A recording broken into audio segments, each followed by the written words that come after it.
Former President Jacob Zuma expected to appear in person as a private prosecutor at the High Court in Johannesburg today. The court this week granting Ramaphosa an urgent interdict, allowing him not to appear at the criminal court today, which is only expected to formally postpone the matter.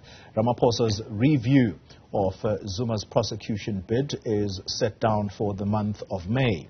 Newzroom Afrika's Govan Whittles is at the court, and he joins us now.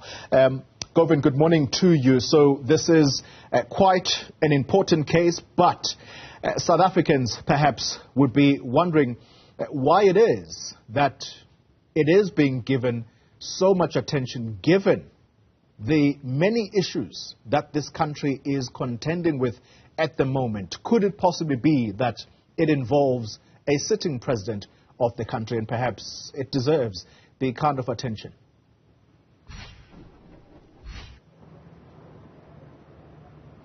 It certainly does. It's the big political story because it's unprecedented in the sense that we have a former president trying to privately prosecute his successor, the current head of state, his successor in the ANC, and someone who he openly opposed within the party and whose governance he's opposed. And this private prosecution attempt by former President Jacob Zuma of President Cyril Ramaphosa, of course, follows a long-standing falling out between the two.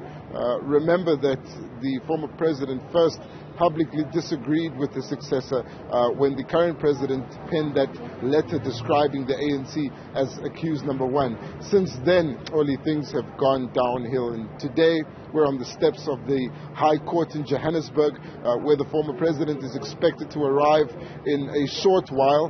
He's indicated his intention to arrive here to keep this case alive. If he doesn't, it invalidates his attempt to privately prosecute the head of state, and his arrival here, I suppose, signifies his determination to attempt to follow through on something which does seem to have a very weak legal basis, but the legal basis is enough for them to attempt to get it through. So we know that the head of state, Cyril Ramaphosa, won't be appearing here today after he was granted that urgent interdict. But let's take a look at why we're at this point. This point has been reached because the former president alleges that President Cyril Ramaphosa failed to institute an inquiry against Billy Downer after he had secured a certificate of nolle prosecution against Billy Downer and journalist Karen Moore, and he's extended that certificate to include the president because he believes the president's referral of his letter requesting that inquiry to the Justice Minister wasn't sufficient. That's the basis upon which the former president wants to prosecute the head of state.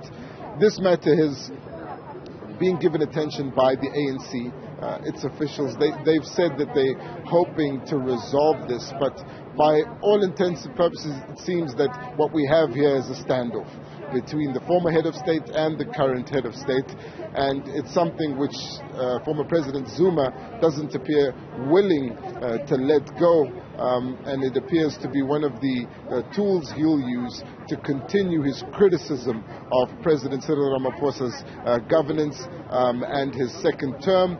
In fact, in his legal arguments, the president describing this effort by former President Jacob Zuma as something that's meant to rob him of being able to govern for a second term after securing the presidency in that election in December last year. Govan, it's the last part of your question perhaps that stands out for me, and it's the political consequences of this action that is being taken. We know that the sitting Secretary General of the ANC made his intentions very clear, that he wanted to visit former President Jacob Zuma in order to see to it that perhaps there is harmony between the sitting president and his predecessor. If that is not working out, Govan, what does it signify?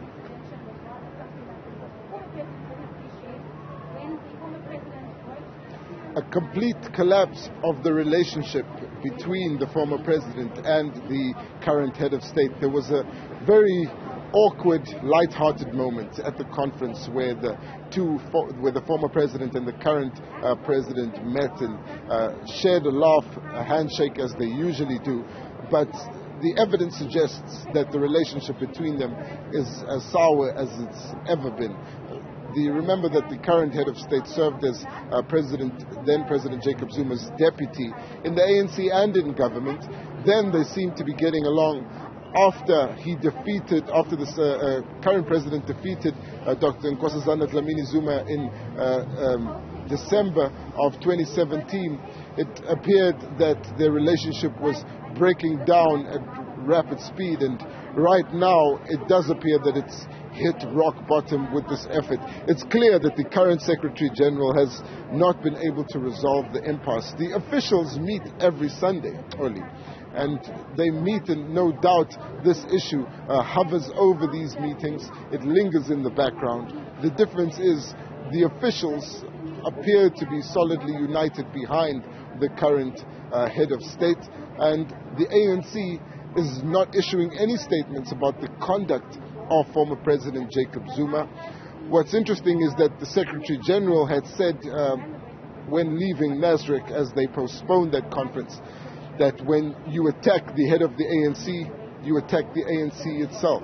He was referring to the president, and he was saying he wouldn't tolerate that things needed to be raised in a respectful manner. They've stopped themselves short of commenting of the way in which this private prosecution is being handled by the former president. They've also not sanctioned former President Jacob Zuma at all. And remember, when the late Deputy Secretary General, Jesse Duarte, was asked about the former president having as his spokesperson for his foundation a member of another political party, she said that it was something that the ANC's top structures were concerned about and would deal with, but they simply haven't done so yet. Only it appears that the ANC is incapable of resolving the rift between former President Jacob Zuma and President Cyril Ramaphosa.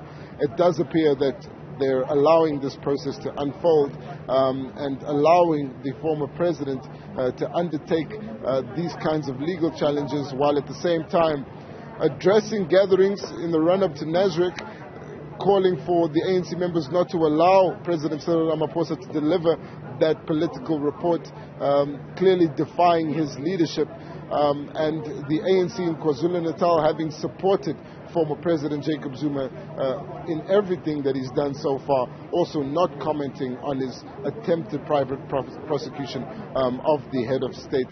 So as things stand, it looks like no one in the ANC is willing to confront the former president about how he's dealing with his disputes with the current head of state, and it's unclear what role the ANC can play in intervening in a matter such as this.